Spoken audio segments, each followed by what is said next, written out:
We have three cultural values, and we've had these for 4 or 5 years: rigor, care, and autonomy.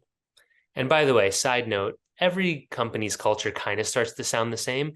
The hard part is living it every day and having the hard conversations. But to comment on the values, rigor means let's be really smart, let's think deeply, and let's not be satisfied with the easy answers. Let's not be afraid to argue.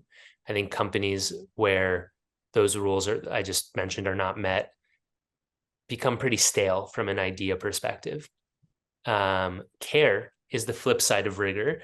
Some companies go really hard on, we got to get to the right answer, and they end up being full of jerks who are mean to each other, which is, in my view, not a really productive or healthy or energy-giving way to run a business. Like, fundamentally, good things happen, and entrepreneurial creation happens when people are filled with energy.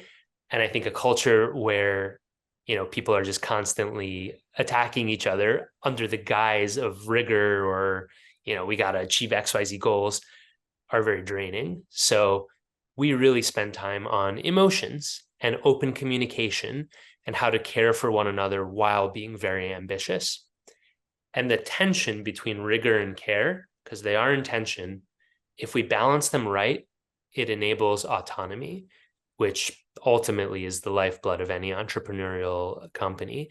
If we can't hire people who do way more and are enabled and allowed and empowered to do way more than the average person at the average company, there's no way we'd be able to do what we do and have our business be the size that it is with only 30 or 35 employees. It just wouldn't be possible. So autonomy is the heart of it. And it's really hard for anyone who's, every manager goes through their micromanaging phase.